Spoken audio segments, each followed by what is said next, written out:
Você pode deixar também, ali entrou, e deixar ativado. E doutora, boa noite. Boa noite, Como está? tudo bem, graças a Deus, e com vocês? Graças a Deus, é uma honra. Eu estava falando com o doutor Tiago, recebê-los aqui no canal direto da OAB para a gente fazer essa troca de experiências, né, Marisol? Porque a gente vivencia, na prática é outra coisa, cada um no seu ramo, e a gente depara com um direito combatendo o outro, né? Então, vamos ver agora o que a gente pode ajudar nossos colegas, muitos aí, nem advogados que não nos assistem, pode ser, né, vítimas ou até mesmo ter recebido uma notícia aí não agradável como agressor. Então, explorar um pouquinho com esse tema. Muita gente fala assim, Cristiano, você só faz tema de Maria da Penha. Não está muito batido. Eu falei, quem dera se tivesse batido, né? Não daria aqui para começar assim. Se tivesse batido aqui, ninguém mais teria esse problema. Nada mais do que vocês dois, doutor Tiago, brilhante na área criminal aí. Tenho uma honra de ter estudado, né, Tiago? Nós éramos da turma do fundão. Hoje, graças a Deus, estamos aí com essa sessão bacana. E a doutora Marisol, tive o prazer, né, ela é a nossa presidente, Tiago Sanussal do IBDFAM. Doutora, eu estou aqui, não sei se dá para ver minha camisa. Linda! Do Direito de Família, que é o Instituto Brasileiro de Direito de Família. Ela é a nossa presidente do núcleo de Ipatinga, né? Com muita honra, doutora. Nós agradecemos a sua presença e você também, doutor Tiago. Muito obrigada pela presença e esse debate hoje. Estou tentando tirar aqui esse comentário, não estou conseguindo, não. Esse debate hoje é um pouquinho para a gente trazer as nossas experiências, né? Igual eu falei com vocês a princípio, trocar conhecimento de fato concreto é bacana, que dá para o ouvinte perceber um pouquinho do que é comum acontecer no nosso dia a dia, tanto para o direito de família quanto para o criminal, que é o que mais pesa aí no protetivo, ou então na defesa mesmo de Maria da Penha. Então, faça doutor Thiago, por favor, Marisol começar por dar as honras das mulheres, tá? Se apresentando e falando um pouquinho, doutora Marisol, o direito de família e a Lei Maria da Penha. O que tem a ver um com o outro? É pertinente o tema? Poderia nos falar? Então, para quem não me conhece, meu nome é Marisol Toches, eu sou advogada, minha expertise é Direito das Famílias e Sucessões, e hoje eu sou coordenadora do núcleo, né, do IBDFAM Vale do Aço. É uma honra estar aqui, Cris, muito obrigada pelo convite, realmente estou honrada, e ao doutor, um nobre colega criminalista que vai aí, né, adentrar mais nessas questões aí da defesa criminal e de algumas coisas voltada para a medida protetiva. No âmbito do direito das famílias, a gente tem muito impregnado, como assim? Eu acredito que aqui seja a maioria, né, profissionais do direito que estejam nos assistindo. Então, vou usar algumas coisas aqui de forma técnica e depois a gente vai falando de forma mais simplificada. É muito comum, né? É sabido que a gente tem um enraizado patriarcado, onde o homem era sempre, né, aquela visão tida como forte, como inquestionável, e a mulher, o papel fragilizado dentro da família, onde ela tinha que se adequar ali às condições, né? E isso veio junto, mas hoje nós temos uma evolução, a nossa modernidade, ela trouxe um ponto em que isso não é aceitável mais. Mas, por vezes, a gente tem esse ainda impregnado, esse patriarcado aí, nessa situação da intimidação da mulher frente às decisões, às tomadas de decisões dentro da família, e também trazendo isso, né, da própria escolha e da agressão da violência doméstica. Ainda, né, dentro desse tema, é sabido que, às vezes, o agressor ele não tem um perfil, assim como as vítimas, né? Ele não tem um perfil criminal, uma ficha extensa. Geralmente são homens que trabalham, geralmente, né, o provedor do lar. E ali, por questões de serem contrariados, por vezes, que gera, que enseja essa agressão, essa violência doméstica. E com o advento aí do próprio, né, da pandemia, nesse momento crítico que a gente está vivendo. Se Deus quiser abençoar, nós vamos conseguir superar. Isso teve um agravamento muito grande. Por quê? Porque as famílias passaram a ficarem mais reclusas, né? Mais tempo ali dentro do lar, o que trouxe um agravamento. E a Maria da Penha, né, é uma lei que veio e busca a sua regulamentação, inibir e melhorar essa convivência. Que às vezes não basta só uma penalidade criminal. Eu acredito, né, é uma lei multidisciplinar onde a gente precisa trabalhar em todas as esferas, principalmente no direito das famílias. Porque não adianta ter uma decisão que não seja exequível. Não adianta ter uma decisão que não realmente vai resguardar a vítima. Então, eu acho que o mais importante é a conscientização de que o que nós precisamos buscar recuperar a parentalidade, o respeito entre os conviventes e, principalmente, de forma efetiva, trabalhar a comunicação não violenta. O que o direito sistêmico trouxe de uma forma, assim, exemplar, é uma coisa ainda nova, onde muitas pessoas não conhecem, principalmente aqueles que não atuam diretamente na esfera do direito das famílias, mas foi de suma importância, tanto o direito sistêmico, a constelação familiar, porque o que é mais importante é recuperar essa parentalidade, trabalhar a comunicação não violenta e demonstrar para os conviventes, né? Porque por vezes ainda tem filhos entre si, então não deu certo enquanto marido e mulher, mas vai existir uma parentalidade e nem sempre a medida protetiva atinge a prole. Por vezes a medida protetiva é só em relação à vítima, né? Então o genitor ele vai continuar tendo contato com os filhos. Então, ter essa convivência, ter esse resgate aí do respeito entre, né, os genitores. Bacana. A senhora adentrou aí, doutora, que o Thiago pode complementar sobre as medidas protetivas. Thiago, você poderia falar um pouquinho da Lei Maria da Penha e o Código Penal, das medidas protetivas? Dá uma parte para a gente entrar um pouquinho no caso concreto de fato? Bom, primeiramente, gostaria aqui de deixar meus cumprimentos à doutora Marisol, assim como a doutora Cristiane, presidentas, né? As nossas presidentas, mulheres à frente aí dos seus institutos, a Cris na frente da OAB, a doutora Marisol na frente do IBDFAM, né? Que é o Instituto Brasileiro de Direito da Família, né? E muito pertinente, eu acho que a internet está um pouquinho falhando, mas eu vou dando prosseguimento. Como bem pontuou a doutora Marisol, tá ok? Nesse momento nós estamos vivendo, principalmente de pandemia, é fato, a gente consegue visualizar não só pelas estatísticas, mas até mesmo na militância criminal no dia a dia, a gente verifica que os índices de violência contra a mulher aumentaram. Isso aí é fato. Principalmente houve uma crescente em relação aos pedidos de medida protetiva. E aqui eu já deixo um primeiro questionamento às doutoras, que eu tenho percebido em algumas comarcas que está existindo uma resistência muito grande dos magistrados em conceder as medidas protetivas para a vítima. Uma, em razão talvez dessa cultura machista, e outra em razão talvez de alguns entendimentos, porque no judiciário a gente sabe que tem entendimento para tudo. Principalmente a Lei Maria da Penha, ela não é uma lei. A Lei Maria da Penha ela tem um tipo penal, que é o descumprimento das medidas protetivas. No demais são procedimentos e vem explicando as formas de violência. Então a gente verifica no dia a dia, principalmente com o transcorrer da história, e isso a gente não pode pegar como base, algumas vítimas, exceções, começaram a se valer do Instituto da Medida Protetiva como uma forma vingativa. E a gente sabe no dia a dia que, em razão do ciclo de violência que elas vivem, muitas das vezes elas são agredidas, estão dentro dos lares.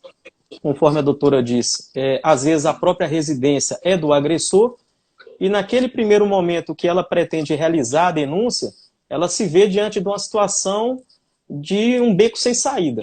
Eu vou realizar uma denúncia, ele vai preso, eu tenho um filho com ele, os familiares começam a exercer uma certa pressão e ela acaba procurando a delegacia ou procurando um advogado, até mesmo para o agressor, e posteriormente manifestando o desinteresse em continuar com a ação penal. Esclarecendo a todos que a lesão corporal, seja ela grave, gravíssima ou média, não importa, ela é ação penal incondicional. Diferentemente da vítima assinar qualquer termo na delegacia, se chegar ao conhecimento da autoridade policial, ela tem que instaurar um inquérito policial e, se o autor tiver em situação de flagrante delito, dá a voz de prisão para ele em flagrante. Então, hoje, nós temos uma medida protetiva, que ela elenca no seu artigo 22 várias proteções à vítima, no sentido de afastamento, até mesmo obrigar o agressor a participar de sessões ou psicoterapias, para realmente entender aquele contexto e afastar as agressões. Então, assim, o que eu tenho percebido, algumas decisões em que sentido? Em que eu sou totalmente contrário, não só porque eu milito na área criminal. A medida protetiva eu vejo e entendo como uma medida cautelar. E aqui depois vou questionar até a doutora Marisol. Então ela tem essas nuances. Vai para a esfera civil, vai para a esfera criminal. A Lei Maria da Penha ela fala que tem que ser criado uma vara específica para tratar dos assuntos referentes à Lei Maria da Penha. A gente sabe que, vamos considerar o Vale do Aço, aqui nós não temos, no âmbito forense, uma vara específica. O que acontece é a vara criminal pegar essa atribuição e o juiz criminal ficar responsável ali pelos crimes referentes à violência familiar. E aí o que ocorre? Alguns magistrados têm entendido que tem que exaurir o inquérito policial para depois analisar as medidas protetivas.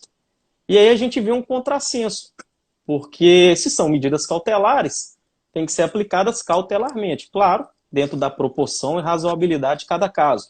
Então tem alguns juízes que estão se dizendo que não, espera-se ouvir o agressor, espera-se o contraditório, espera-se encerrar o inquérito policial e posteriormente eu vou analisar o pedido de medida protetiva. E aí perde, né, essa eficácia e a validade da medida protetiva, que é o primeiro remédio que a vítima tem naquele momento ali, que é buscar um amparo no Estado e se ver longe do agressor. Doutor, você não acha que muito dessa medida que esses magistrados estão tomando não seja porque essas denúncias, esses questionamentos não estão caindo no descrédito? Porque faz a denúncia como forma de punir, né, de ferir o ex-companheiro, o ex-marido, até trazendo para o âmbito da alienação parental, né? Então, será que não é essa visão que esses magistrados estão tendo? Acredito que sim. Tem uma estatística de uma determinada comarca em que foi realizada uma audiência ano passado, salvo me engano, e numa média de 100 processos, quase 80% das vítimas fizeram, né, a retratação ali, a audiência específica do artigo 16 e manifestaram o desinteresse em não continuar com a ação penal. Então é uma opinião minha, eu percebo que alguns magistrados estão tomando esse posicionamento no sentido que nós estamos movimentando o Estado, a vítima volta para o agressor e futuramente gera, né, para mim, juiz, mais um processo e eu depois tenho a vítima aqui na minha frente pedindo, manifestando seu desinteresse em continuar com a ação penal. Eu sou o contrário porque, como eu disse, a medida cautelar é justamente para evitar isso. A gente sabe que por trás tem todo um arcabouço, tem toda uma história. Grande parte das contratações dos advogados criminalistas que vão ali tirar o agressor que está preso do presídio, muitas das vezes a vítima. A vítima já cansou de chegar, entrar a vítima no meu escritório e falar, doutor, eu preciso que ele saia de lá. Né? Se for o caso, eu pego um empréstimo, pago, eu preciso que ele esteja na rua porque eu não estou aguentando a pressão. Então, vejam, a gente sabe que os municípios não têm estrutura, nem amparo, nem muitas vezes... eu acho que numa live com o doutor Jorge, ele disse que a Intimoto está tendo um trabalho bacana referente a isso. A Polícia Militar está realizando esses acompanhamentos.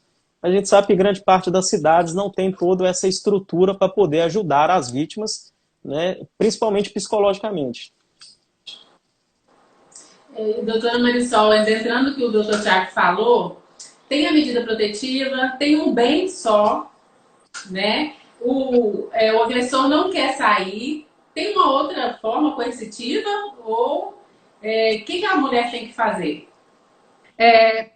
Vou um pouquinho antes, né, aproveitando a fala do doutor. Primeiro que a competência, né, das medidas protetivas no que tange a Lei Maria da Penha, a competência é híbrida. Então, ela cabe tanto na esfera criminal, quanto ela cabe também na esfera civil, né? Tanto a questão da reparação, quanto a própria medida de afastamento. É bom deixar isso claro que isso pode ser feito em um processo, por exemplo, aqui na nossa vara de família em Ipatinga. Não necessariamente... Mas a criminal não tem competência para alimentos?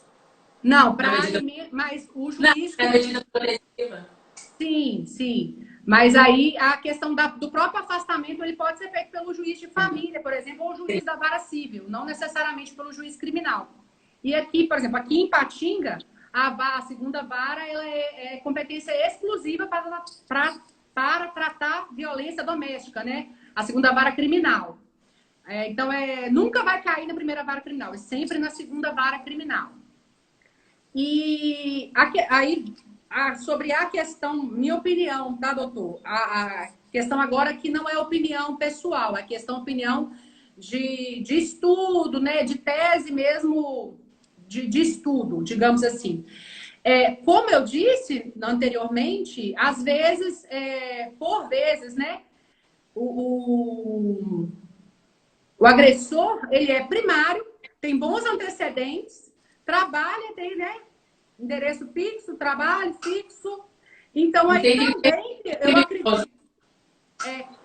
e também, porque pela própria questão da reincidência, quando o crime ele é de pequeno grau, né, menor potencial ofensivo, eu acho que acaba ensejando isso para também postergar essa análise aí primária ou cautelar da medida protetiva. Eu acho que acaba ensejando, né, sendo um dos motivadores aí dessa questão.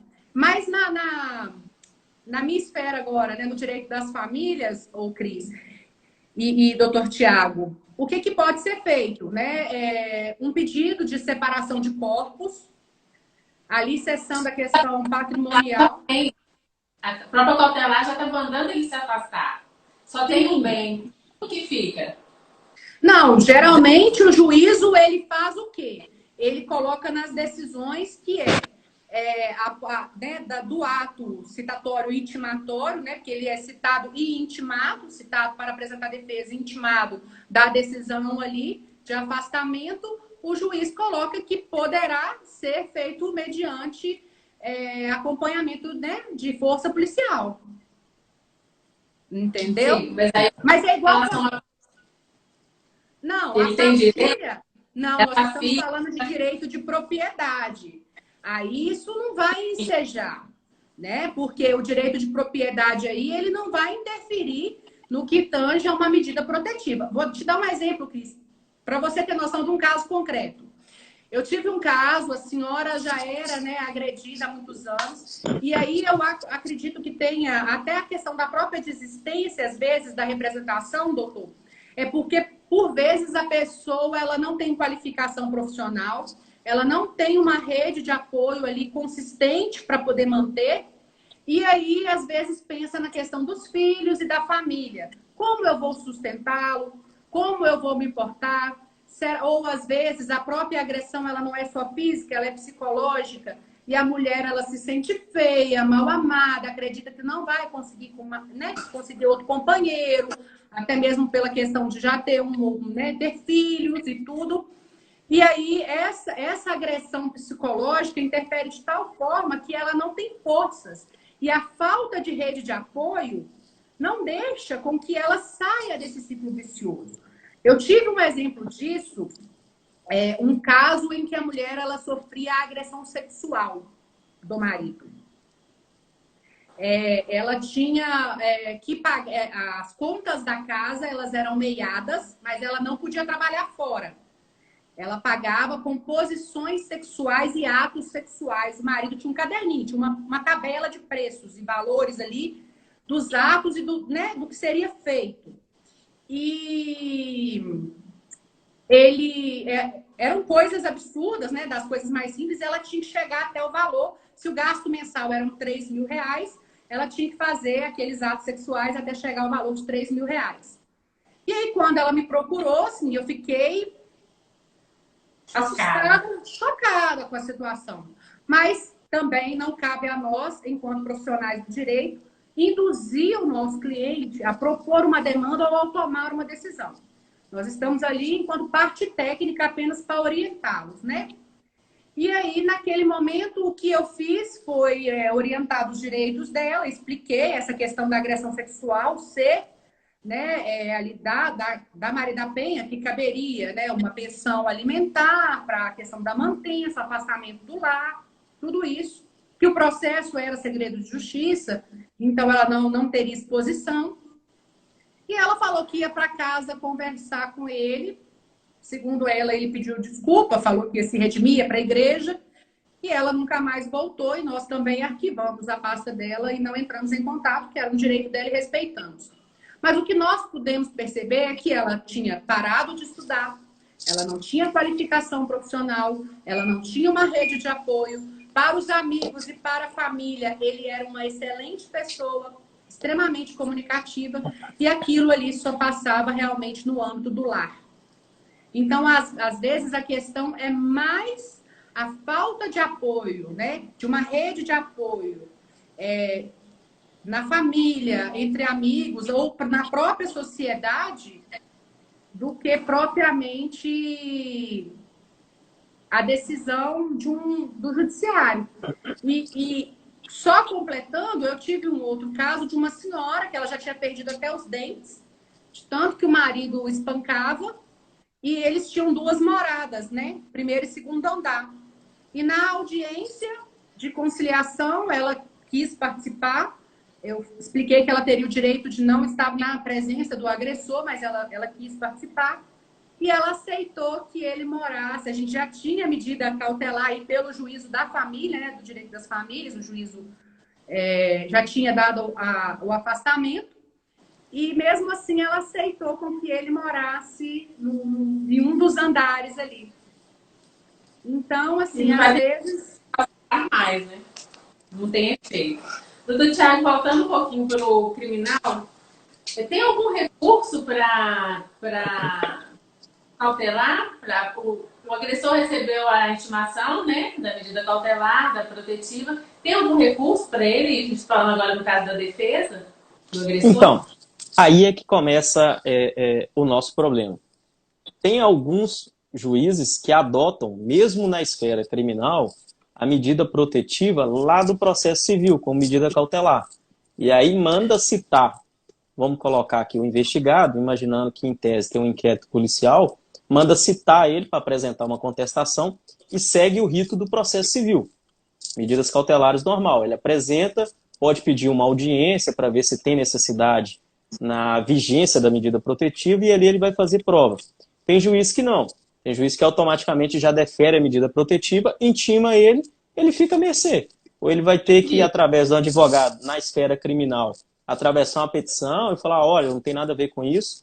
Porque, veja, a medida protetiva, eu vejo como um instrumento eficaz, porque a medida protetiva, no momento ali no calor, às vezes é melhor para os dois. Ó, afasta, cada um respeita o seu momento, vai interpretar a situação, vai aprender com o que está acontecendo, do que muitas vezes você chegar e acautelar, porque você vai mandar ele para o presídio, a gente sabe, conforme a doutora falou, não vai ficar preso, a pena mínima, uma lesão corporal, sem falar de ameaça, essas coisas que tem uma pena menor. A pena mínima é 3 meses, se ele for primário, ostentar bons antecedentes. Então, via de regra, ele vai poder responder o processo em liberdade.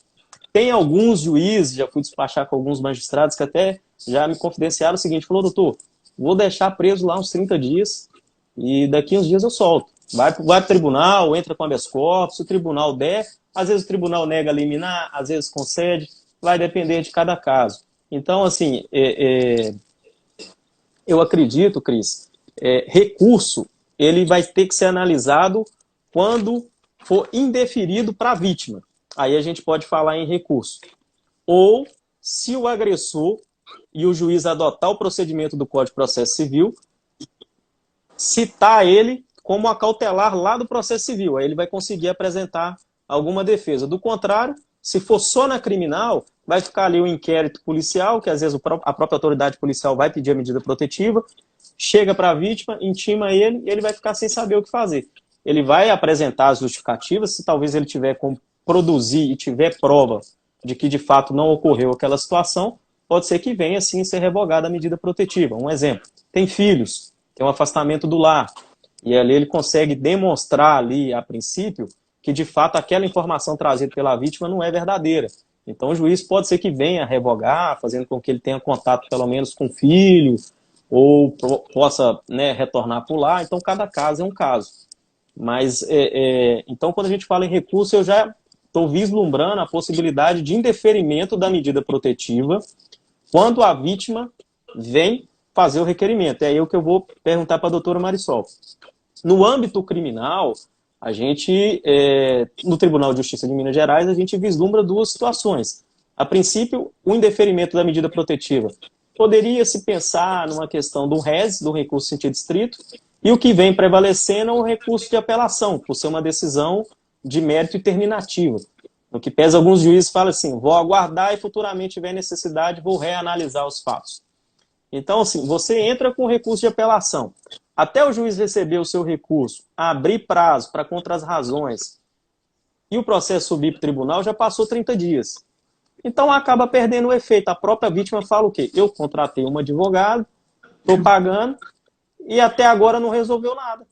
Então, sabe o que eu vou fazer? Vou voltar para ele, porque a família está me pressionando, eu tenho um filho, a vítima começa a criar um descrédito no advogado e no serviço que está sendo prestado, e muitas vezes a gente não consegue dar sequência a isso. Então, eu vou pontuar algumas coisas, Cris, que eu acho bem interessante, que, assim, pelo menos é a forma com que eu trabalho, e eu sempre oriento os meus amigos, os meus colegas advogados nesse sentido, e prego isso nas minhas redes sociais. Eu não proponho uma ação fundada em violência doméstica se eu não tenho provas robustas para corroborar os autos. Se eu não tiver evidências, né, de que realmente o fato aconteceu, por quê? Eu até mencionei, né, na nossa conversa pelo WhatsApp, a questão da síndrome da mulher de Potifar, que eu já vi isso na prática acontecendo comigo.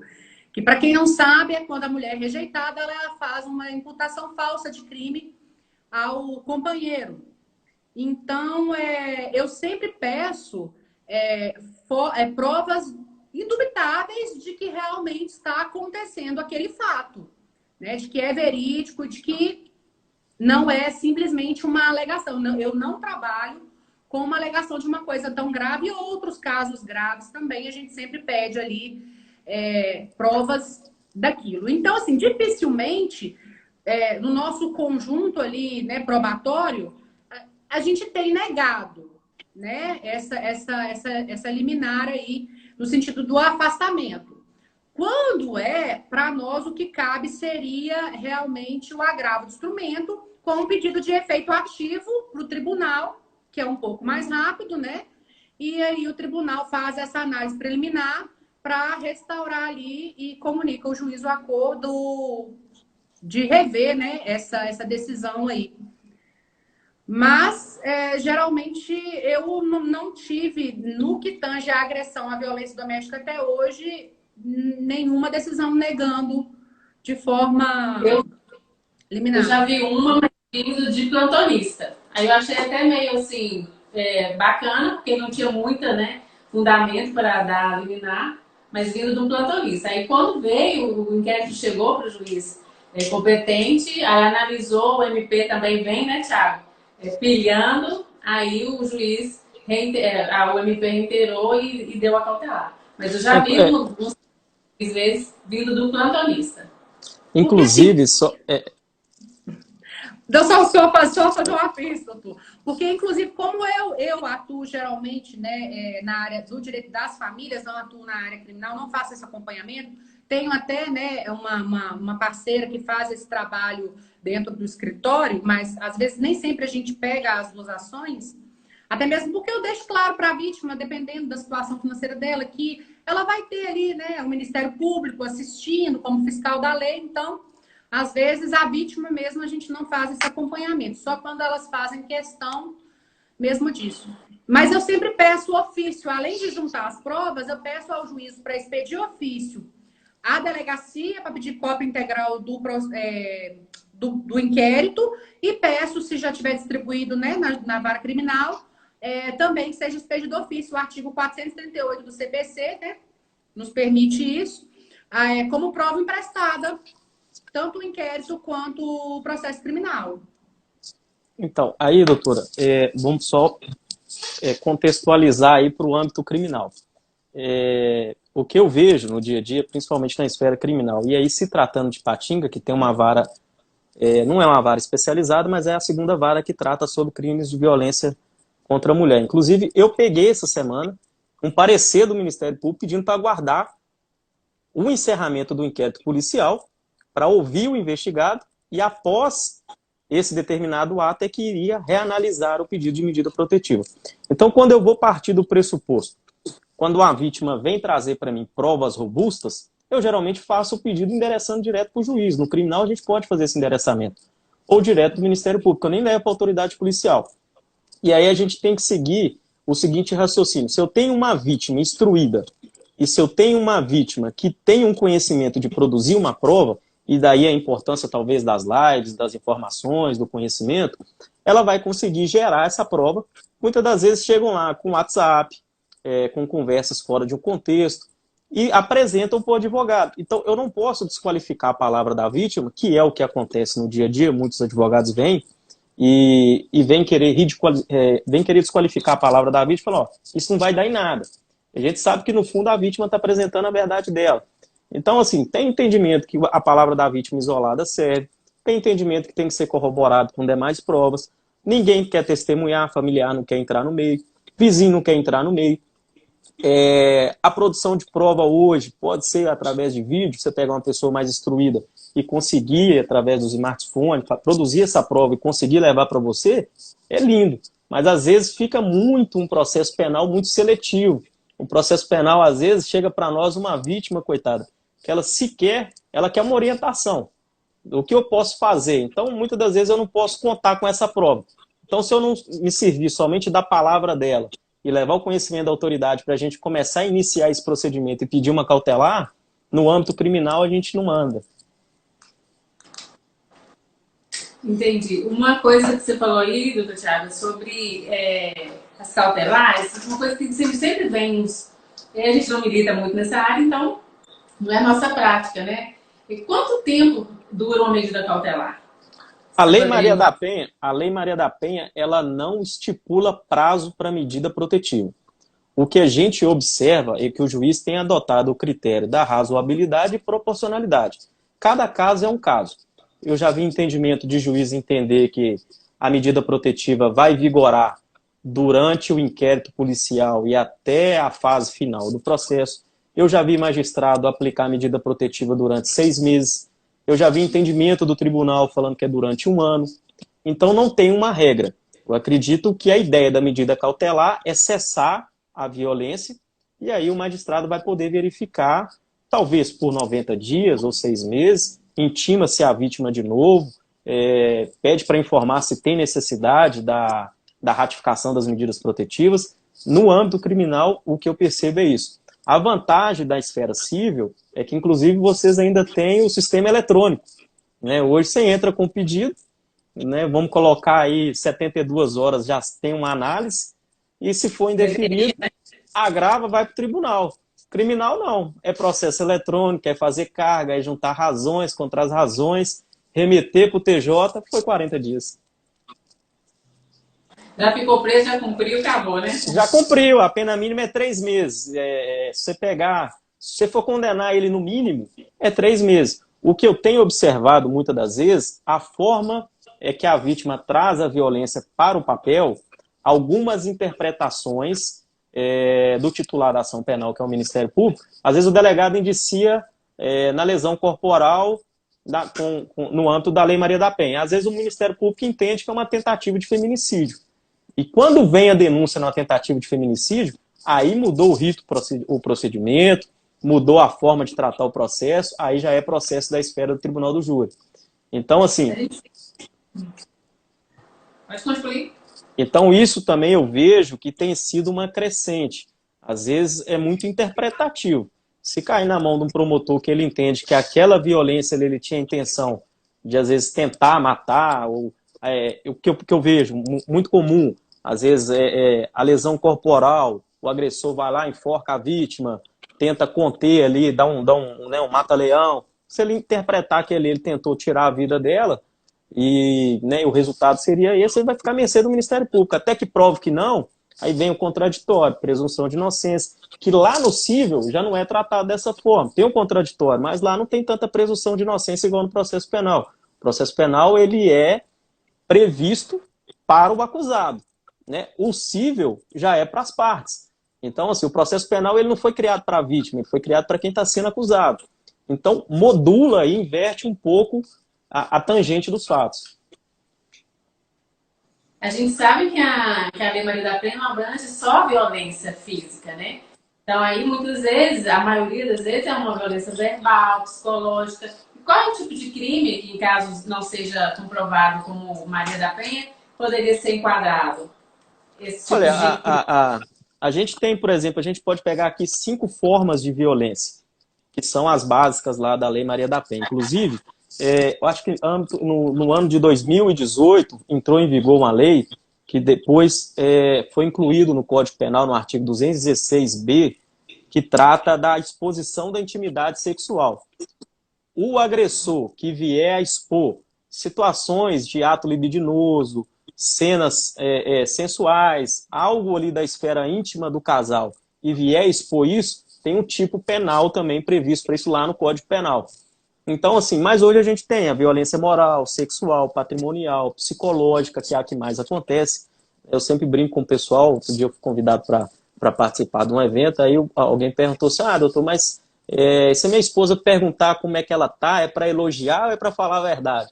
Eu falei, meu amigo, elogia, né? Se ficar na dúvida, não corre o risco, porque você vai ficar à mercê da palavra dela. Então, assim, e fora desse contexto, o que a gente pode vislumbrar que não entraria na Lei Maria da Penha? Um feminicídio, que aí a gente vai ter que dosar a intenção, que seria o dolo, a partir do momento que ele não quis ou ameaçar ou lesionar, e sim tirar a vida da pessoa, e aí entraria na esfera de um feminicídio, ele responderia ali por um crime doloso contra a vida, uma tentativa, né? Porque se vier a óbito, automaticamente já vai para o feminicídio. Mas fora isso, as demais abrangências as demais violências seriam enquadradas ali na Lei Maria da Penha. Sim, mas aí desqualificaria, não tem prova de ser da Lei Maria da Penha, aí ficaria crime de ameaça, faria qual crime? Se partir, um exemplo, se partir de uma lesão corporal, vai ser a lesão corporal concominante com a Lei Maria da Penha. Isso, aí vai entrar lá na agressão física. Se for ameaça, é sempre Código Penal e Lei Maria da Penha. Então, assim, se for patrimonial, também vai fazer o paralelo. Então, a Lei Maria da Penha, ela traz as formas de violência e os procedimentos, e depois entrou um tipo penal, que é o descumprimento das medidas protetivas, e o Código Penal dá a base. O Código Penal vem e fala o quê? Se cometer determinado ato, vai ser cumulado com a Lei Maria da Penha, que vai incidir o crime. Doutora Marisol, nesse bate-papo nosso aí da live, a senhora comentou sobre síndrome da gaiola de ouro. O que seria? A síndrome da gaiola de ouro é quando a mulher ela tem um companheiro que lhe proporciona uma condição, né, social, uma condição de vida boa financeiramente, e ela se permite a agressão, né, para não abrir mão dessa condição.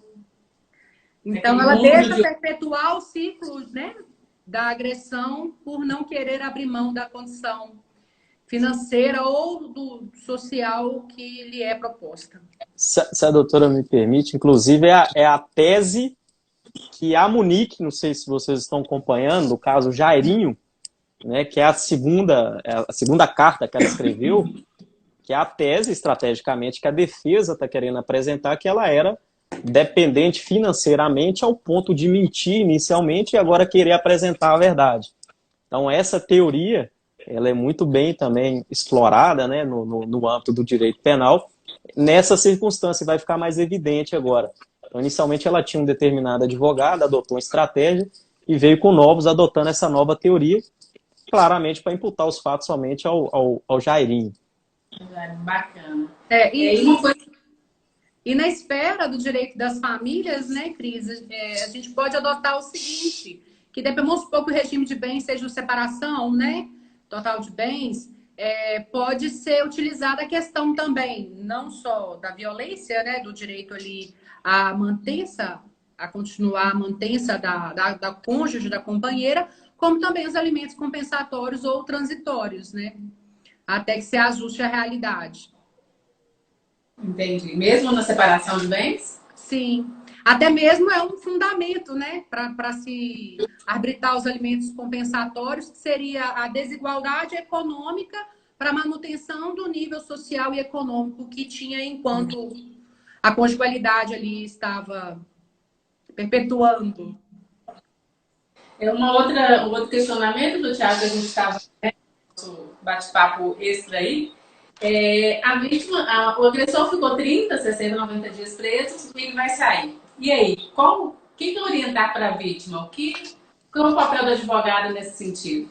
Inclusive, doutora, a Lei Maria da Penha, ela prevê que a vítima tem que ser intimada de todos os atos, desde a prisão, bem como a soltura, para ela não ser pega de surpresa. Né? A gente verifica, e é muito comum você ouvir esse comentário assim, se quiser matar, mata.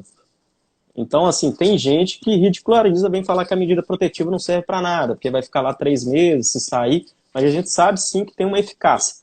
Então, o que a vítima tem que saber? Muitas vezes, algumas comarcas não têm defensoria pública, a vítima muitas vezes não tem condição financeira, né, para estar tendo esse suporte, esse acompanhamento.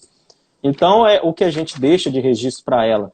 Vai na delegacia todo dia, vai no fórum, procura saber como que está, procura saber se tem algum conhecido que é advogado, que possa, pelo menos, orientar para você saber que procedimento que está. Às vezes ganhou o alvará de soltura hoje, vai chegar para ela, ela vai ser intimada da soltura dele somente amanhã.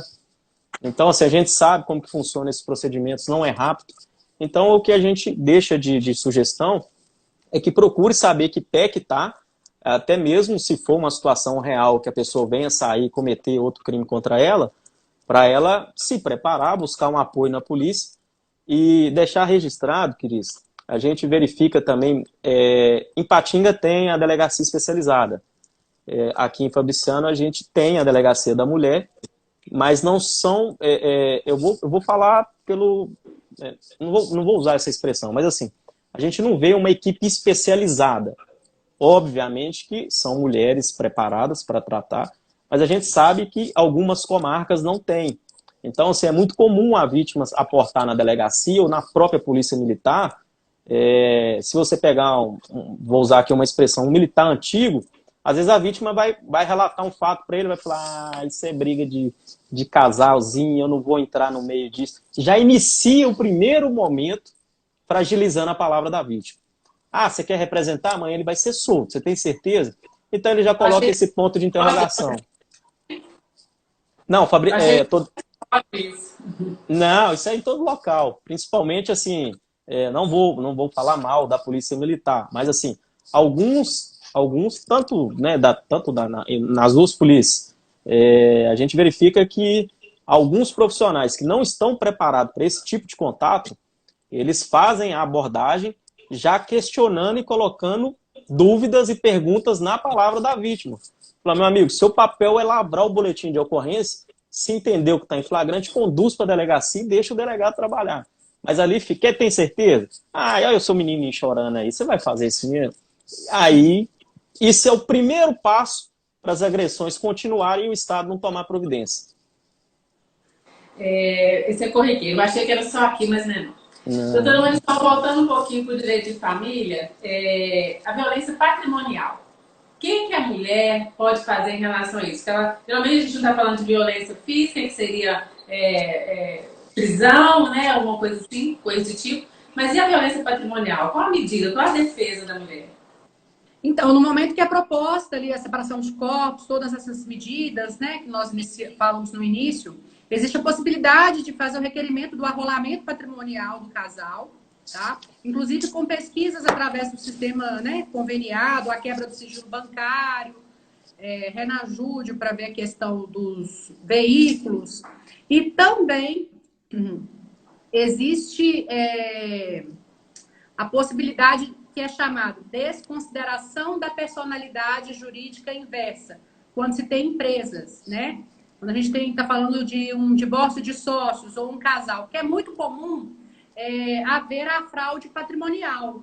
O cônjuge, ele ou sonegar alguma informação, é sabido, né? Comumente, a gente vive isso no direito das famílias, que por vezes o homem, ele é o mantenedor do lar, o administrador do patrimônio familiar, e a mulher desconhece. Então, quando se trata de empresa, tem essa possibilidade da desconsideração da personalidade jurídica inversa e o arrolamento do patrimônio aí, para ter conhecimento de todos os valores que integram ali o bem comum do casal.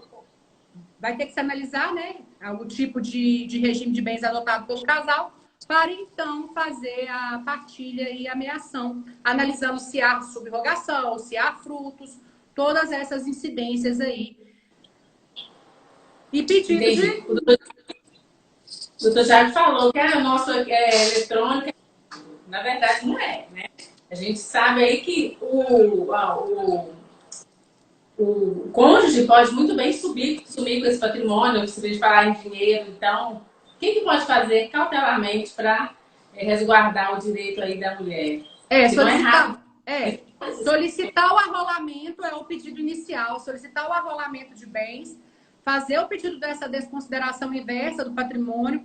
Geralmente, o arrolamento de bens ele é feito inicialmente. Já vem no primeiro despacho ali, junto com a separação de corpos e o afastamento. A desconsideração da personalidade jurídica geralmente é postergado ali ou para o saneamento do feito ou após a questão da dilação probatória ali, deixando às vezes, já aconteceu comigo, para depois da audiência instrutória, né, para ver se realmente tem necessidade, porque demanda um pouquinho de trabalho, né? Não é só as questões ali que a gente está falando junto à junta, junto a contador, livro caixa, movimentação bancária, pode às vezes vir interferir a questão dos sócios, porque é muito sabido, né? O Cris, o doutor, não acho que, né, não tem esse conhecimento, mas os pais geralmente, ou os maridos, têm mania de trazer prolabore. Prolabore não vale um salário mínimo. Não vai, gente, prolabore. Nossa. Um salário mínimo. Prolabore, sem a comprovação, principalmente no que tange empresa, maquininha de cartão de crédito, todas essas movimentações. Menos que o funcionário, né? Ele ganha menos que o funcionário. Menos que o funcionário. Só se administrador. Pois é, então assim, sem essas comprovações, não adianta. Então é todo esse requerimento que às vezes demanda tempo, né? E aí não é tão rápido igual o doutor acha, não. Não, quando eu faço essa menção da rapidez, assim, mas, claro, ressalto, né, com as devidas proporções, mas acredito que é mais rápido do que o físico, né? No físico a gente tem certos empecilhos aí que fazem ainda atrapalhar ainda mais essa caminhada. Eu cheguei a pegar o início do físico, né? Porque 2014 começou a passar por eletrônico. O físico era bom, você pegava, chegava na mesa do juiz e falava, tá aqui. O eletrônico não, ele fala assim, deixa o número com a assessora. E aquele número se perde no meio dos papéis, some, só Deus. Doutora, eu fiquei com uma curiosidade em relação à distribuição da medida protetiva no cível. Vamos imaginar que aparece um cliente, uma vítima, ela traz ali mensagens de WhatsApp. Na advocacia criminal, às vezes o advogado ali já com uma certa experiência, ele pode até prover uma investigação defensiva. Né? A gente tem um provimento da OAB que determina isso, que autoriza. Mas às vezes no cível, eu estou imaginando de uma forma leiga. Eu acredito que talvez fique um pouco precário de provas, porque você vai partir de um exemplo que eu vou dar. de conversas de WhatsApp ou da informação da vítima. A gente não consegue, a princípio, atestar a validade e a autenticidade daqueles documentos, porque você não tem um contraditório. A vítima, em tese, ela não foi ouvida formalmente perante uma autoridade policial. Aí você faz um pedido de medida protetiva, com essas provas, considerando que é uma vítima instruída, para ela levar essas provas para você. Então, é isso que eu quero, se a senhora puder explicar. No cível, com essa demanda, está sendo... É claro que cada caso é um caso, mas está sendo deferidas as medidas protetivas? 2 dicas para produção de prova. A ata notarial é feita no cartório, então é testado pelo tabelião, ele tem fé pública para testar, ele vai trazer o número, ele vai trazer o teor das mensagens, ele vai fazer uma degravação ali, uma descrição do contexto e colocando o número de telefone e todas as informações pertinentes. Isso passa a ter fé pública, então o juiz ele recebe. Segunda opção, existe um site que é confiável, utilizado já, que chama Verificad. Se eu não me engano, é com demudo no final. Ele também tem o mesmo valor ali de fazer a verificação e tem autenticidade, que ele vem assinado, né? Com assinatura digital, ele é verificado e assinado também. E você paga tanto a ata quanto esse site, você vai pagar pela quantidade de folhas, né? Que vão vir com a autenticidade ali verificada. Não, a ata notorial já se tornou aí um instrumento probatório bem eficaz, né?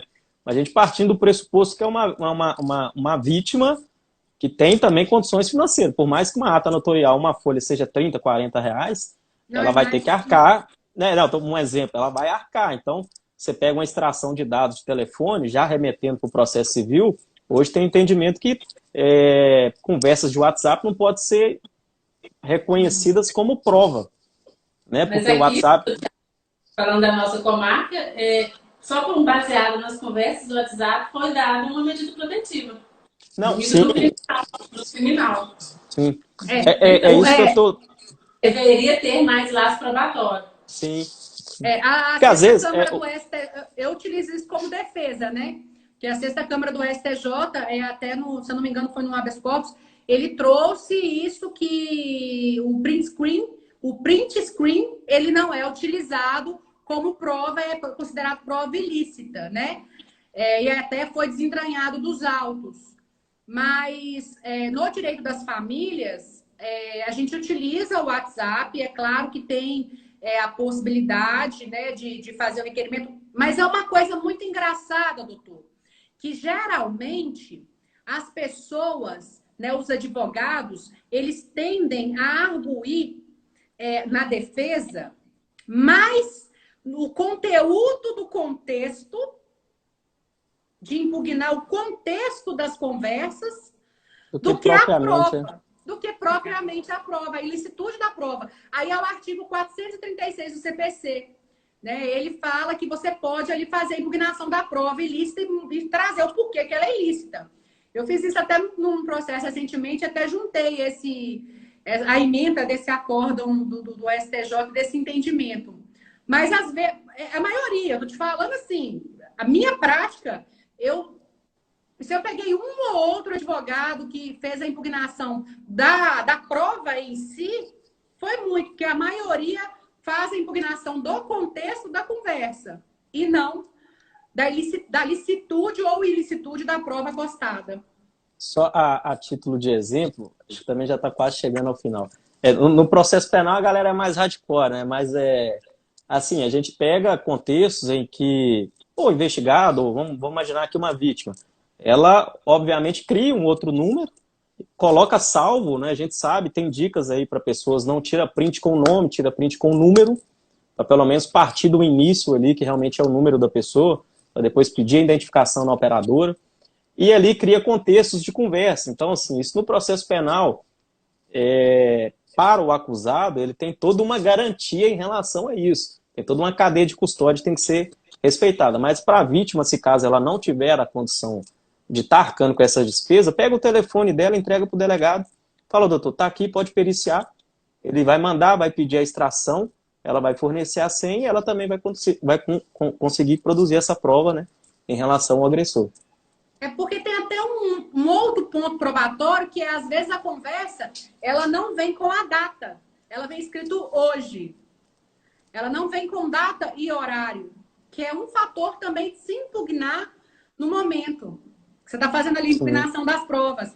Porque vem o hoje. Que hoje é esse? O hoje pode ser hoje, como pode ser um mês atrás, né? Então, é até a questão de forjar esse tipo de prova. Porque é sabido que, às vezes, a pessoa, quando quer prejudicar, ela usa desses artifícios mesmo, né? Da máfia mesmo, para fazer isso. Doutores, é um prazer estar com vocês aqui. A gente já, esse papo que pode estender, né, a noite inteira, que é gostoso.